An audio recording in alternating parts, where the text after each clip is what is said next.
الرحمن الرحيم. الحمد لله رب العالمين والعاقبة للمتقين والصلاة والسلام على سيد الأنبياء والمرسلين سيدنا ومولانا محمد وآله وأصحابه أجمعين. أما بعد فقد قال رسول الله صلى الله عليه وسلم: الله الله في أصحابي لا تتخذوا بعدي غرضا فمن أحبهم فبحبي أحبهم ومن أبغضهم فببغضي أبغضهم.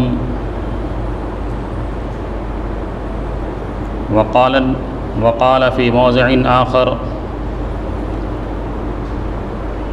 عليكم بسنة الخلفاء الراشدين المهديين عضوا عليها بالنواجذ أو كما قال عليه الصلاة والسلام.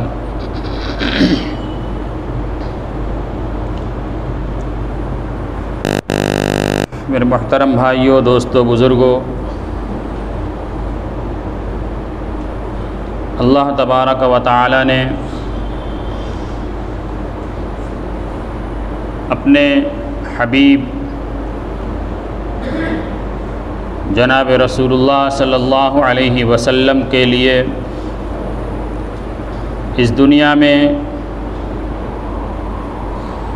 ایک جماعت کو منتخب فرمایا جن کو ہم اور آپ صحابہ کرام کی جماعت کے نام سے جانتے ہیں۔ حضرات صحابہ کرام رضوان اللہ علیہم اجمعین،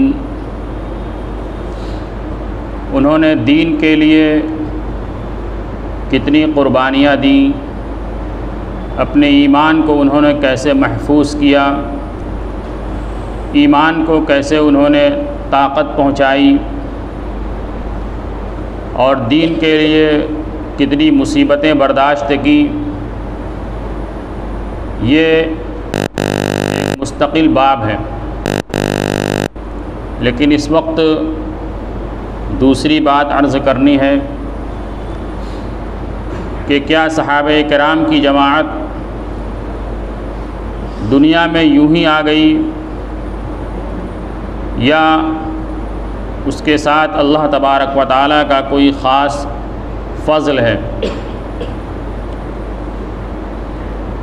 قرآن پاک کے اندر اللہ تبارک و تعالیٰ نے ایک جگہ ارشاد فرمایا: هو اجتباکم وما جعل علیکم فی الدین من حرج۔ یہ اللہ تبارک و تعالیٰ نے تم کو منتخب فرمایا ہے، یعنی قیامت تک جتنے انسان پیدا ہونے تھے ان تمام انسانوں کے درمیان سے اللہ تبارک و تعالیٰ نے ایمان والوں کو منتخب فرمایا۔ اور پھر حدیث کے مضمون کے اعتبار سے یہ ہے کہ اللہ تبارک و تعالیٰ نے تمام ذریت میں سے انبیاء کرام کو منتخب فرمایا، اور پھر اس کے بعد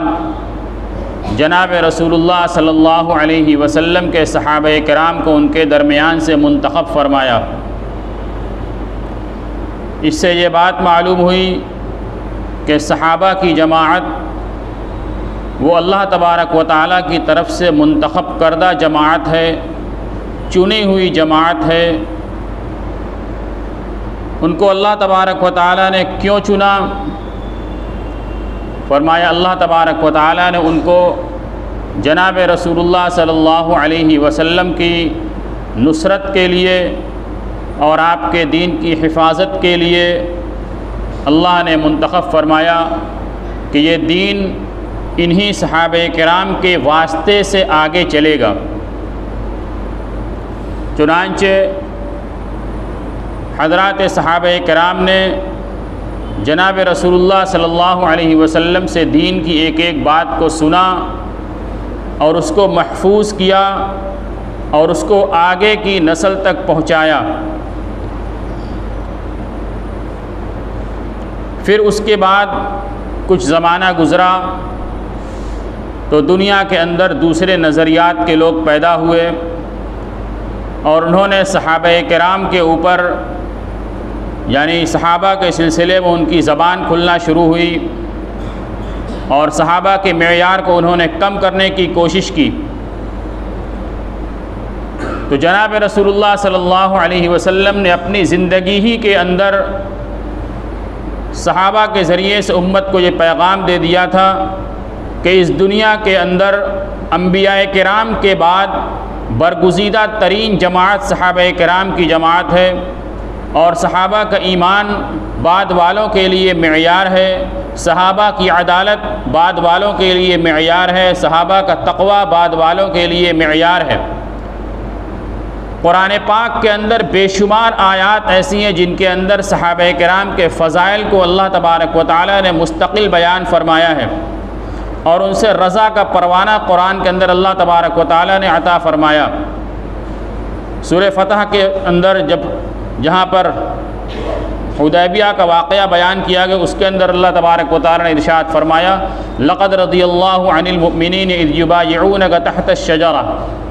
کہ اللہ تبارک و تعالی ان لوگوں سے راضی ہو گیا جنہوں نے آپ کی بیعت کی درخت کے نیچے۔ جہاں پر رسول اللہ صلی اللہ علیہ وسلم نے جب آپ کو اطلاع ملی کہ حضرت عثمان بن عفان رضی اللہ تعالیٰ عنہ جو آپ کا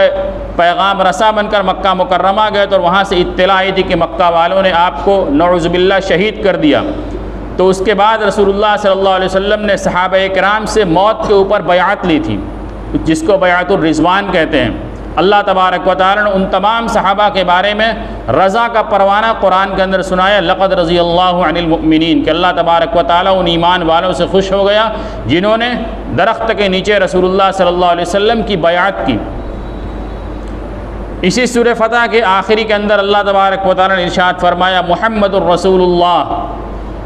کہ حضرت محمد یہ اللہ تبارک و تعالیٰ کے رسول ہیں، والذین معہ اشداء علی الکفار رحماء بینہم، اور جو لوگ ان کے ساتھ ہیں وہ کافرین کے معاملے میں تو انتہائی سخت ہیں لیکن آپس میں انتہائی نرم دل ہیں۔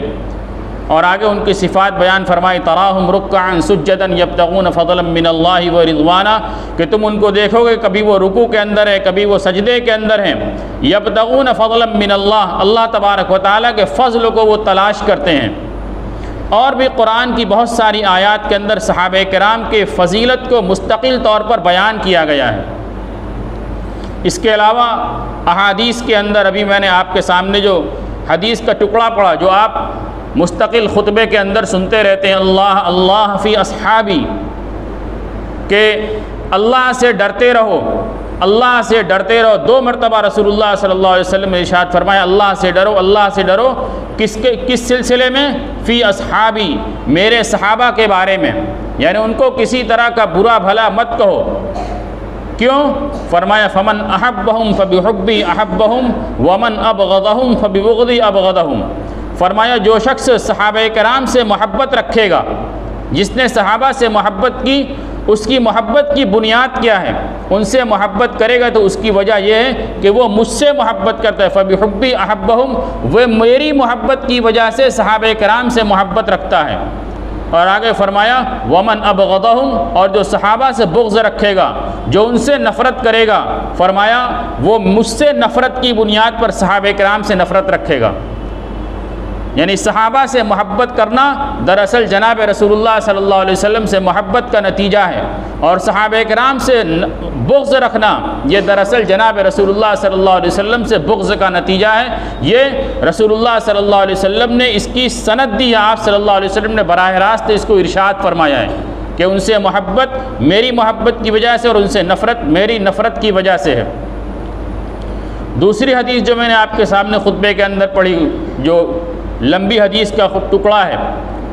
اس کے اندر رسول اللہ صلی اللہ علیہ وسلم نے ارشاد فرمایا علیکم بسنتی وسنت الخلفاء الراشدین المہدیین، کہ تم لازم پکڑو میری سنت کو اور میرے صحابہ کی سنت کو، میرے خلفاء راشدین کی، جن کی صفت آپ نے بیان فرمائی المہدیین، جو ہدایت یافتہ ہیں۔ ان کے ہدایت یافتہ ہونے کی ضمانت جناب رسول اللہ صلی اللہ علیہ وسلم نے کہ وہ ہدایت یافتہ ہیں، ان کے سنت کو لازم پکڑو، عزو علیہا بالنواجز، اور ڈاڑھ کے دانت سے، یعنی پیچھے جو مضبوط دانت ہوتا ہے، چوڑ کا دانت جس کو ہم کہتے ہیں، ڈاڑھ کے دانت سے مضبوطی سے پکڑ لو، یعنی کسی طریقے سے ان کی سنت تم سے چھوٹنے نہ پائے۔ یہ رسول اللہ صلی اللہ علیہ وسلم نے صحابہ کرام کے معیار کو بیان فرمایا کہ رہتی دنیا والے ان کے سمجھ لیں کہ صحابہ کرام دین کی حفاظت کے لیے اللہ تبارک و تعالی نے ان کو منتخب فرمایا، وہ دین کے اس امت تک پہنچنے کے لیے واسطہ ہیں،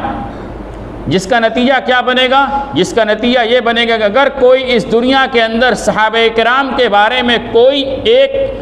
غلط حرف بھی اپنی زبان سے نکالتا ہے، ان کی شان میں کسی طرح کی کوئی گستاخی کرتا ہے، ان کو ان کے مرتبے سے کسی درجے میں گراتا ہے، تو گویا کہ وہ دین کے واسطوں کو منہدم کر رہا ہے۔ صحابہ کرام ہی کا واسطہ وہ واسطہ ہے جس کے ذریعے سے ہمیں ایمان ملا، صحابہ ہی کا واسطہ وہ واسطہ جس کے ذریعے سے ہمیں احادیث ملی، جناب رسول اللہ صلی اللہ علیہ وسلم کا فرمان ملا، کلمہ ملا، نماز ملا، زکوٰۃ ملا، ہر چیز ہمیں صحابہ کے واسطے سے ہم تک پہنچی ہے۔ اگر صحابہ کے اندر کسی طرح کا کوئی کلام کیا جائے، ان کا کسی درجے سے گرایا جائے، تو اس کا نتیجہ کیا نکلے گا کہ یہ جو چیز ہم تک پہنچنے والی ہے، ہمارا ایمان، ہماری نماز، ہمارا کلمہ، وہ سب متزلزل ہو جائے گا، اس سب کے اندر شک پیدا ہو جائے گا۔ اسی لیے محدثین نے تمام تر بحث کرنے کے بعد، یعنی جہاں پر راویوں کے بارے میں بحث کی جاتی ہے کہ حدیث کا راوی یہ کیسا ہے، اس راوی کی اس حدیث کی روایت قبول کی جائے گی یا روایت قبول نہیں کی جائے گی، یہ مضبوط ہے، کمزور ہے، ضعیف ہے، کیسا راوی ہے، وہ سند کے اندر جتنے افراد کا سلسلہ ہوتا ہے، یعنی جو آپ سنتے ہیں حدثنا فلان حدثنا فلان حدثنا فلان، یہ فلاں فلاں فلاں فلاں کا جو تذکرہ ہے، ان تمام کے بارے میں محدثین بحث کرتے ہیں کہ یہ کس درجے کا ہے، اس کی بات قبول ہوگی یا قبول نہیں ہوگی، سب کے بارے میں بحث کرتے ہیں۔ لیکن جب یہ سلسلہ صحابہ کے اوپر پہنچتا ہے، عن ابی ہریرہ حدثنا فلان عن ابی ہریرہ حدثنا فلان عن ابی بکر حدثنا فلان عن عمر، صحابہ کے اوپر جب یہ واسطہ پہنچتا ہے تو پھر سب کی زبان بند ہو جاتی ہے کہ صحابہ کرام کے بارے میں کسی طرح کی کوئی تحقیق نہیں کی جائے گی۔ کیوں؟ فرمایا الصحابۃ کلھم عدول، کہ تمام صحابہ کرام عادل ہیں، ان کی زبان سے نکلی ہوئی ایک ایک بات قابل قبول ہے، اس کے بارے میں کسی طرح کی کوئی تحقیق نہیں کی جائے گی۔ میرے بھائیو، دوستو، بزرگوں، اس زمانے سے لے کر یہ سلسلہ چلا کہ لوگوں نے صحابہ کے بارے میں گفتگو کرنا شروع کی، اور پھر اس زمانے تک وہ سلسلہ چل رہا ہے، چاہے وہ خوارج ہوں، چاہے وہ رافضی ہوں، چاہے وہ دوسرے لوگ ہوں، لیکن صحابہ کے بارے میں ہر ایک اپنی زبان سے کلمات نکالتا ہے۔ اور اہل سنت والجماعت کا عقیدہ کیا ہے کہ صحابہ کی جماعت وہ برگزیدہ جماعت ہے، اور ان کے بارے میں عقیدہ ہے کہ انبیاء کرام یہ معصوم ہیں، اللہ تبارک و تعالی نے ان کو ہر طرح کے گناہوں سے معصوم رکھا ہے، انبیاء سے گناہ نہیں ہوئے۔ لیکن صحابہ کے بارے میں کیا ہے؟ وہ محفوظ ہیں، انبیاء معصوم ہیں، صحابہ محفوظ ہیں۔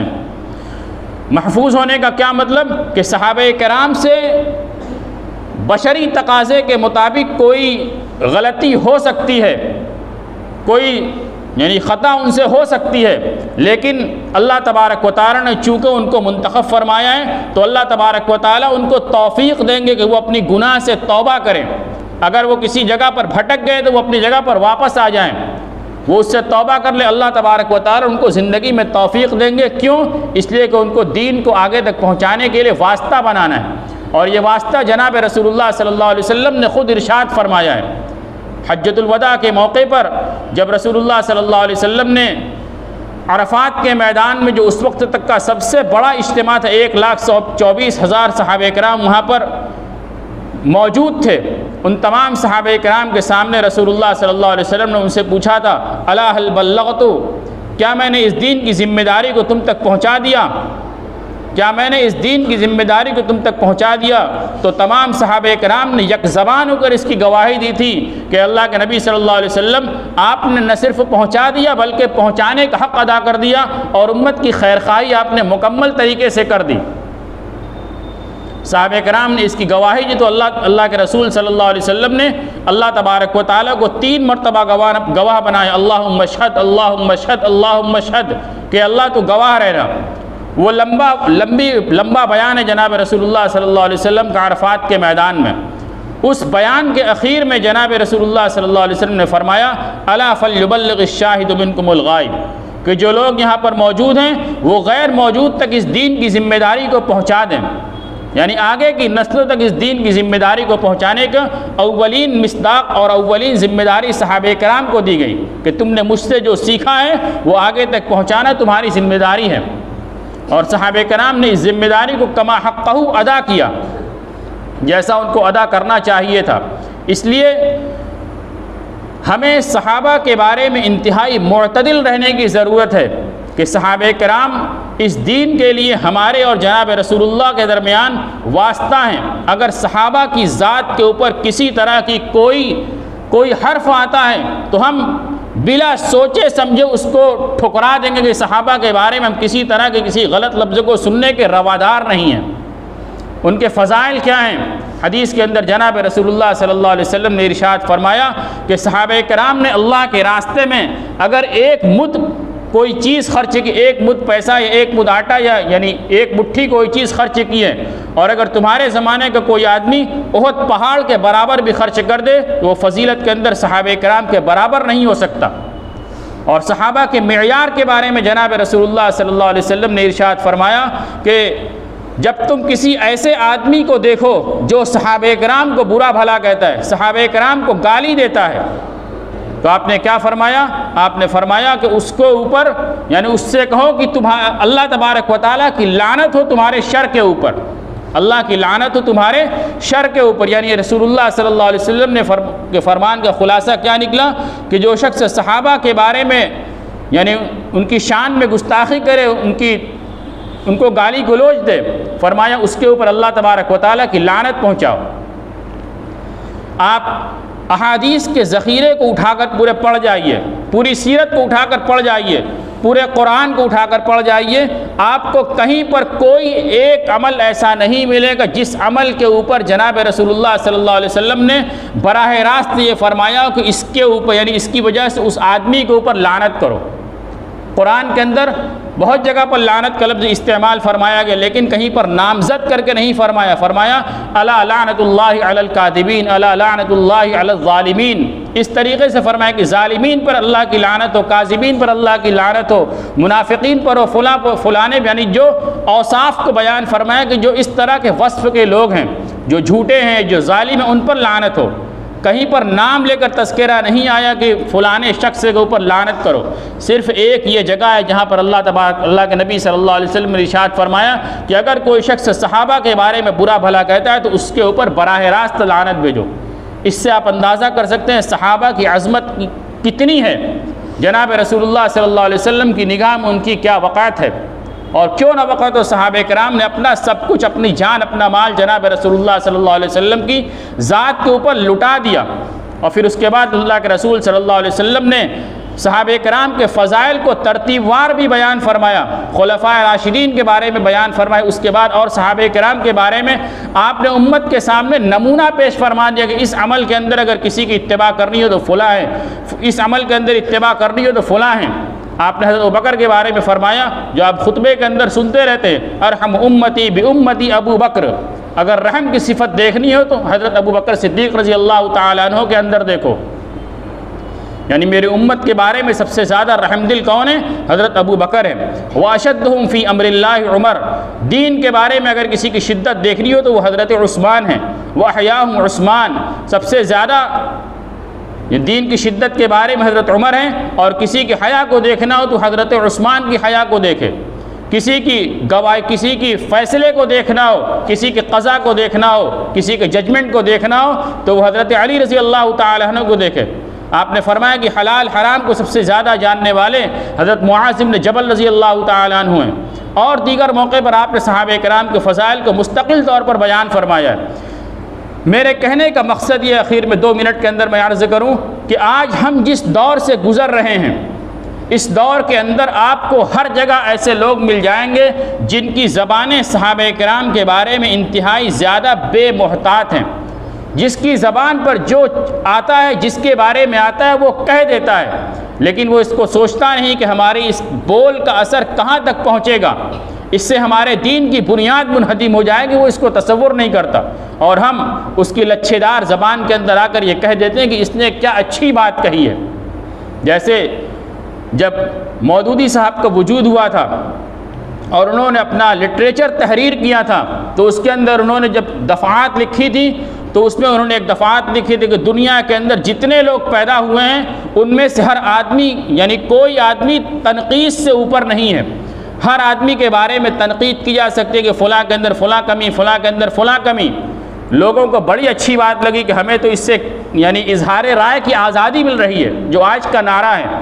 لیکن اکابرین دارالعلوم دیوبند تھے جنہوں نے ان کی شک کے اوپر انگلی رکھی تھی۔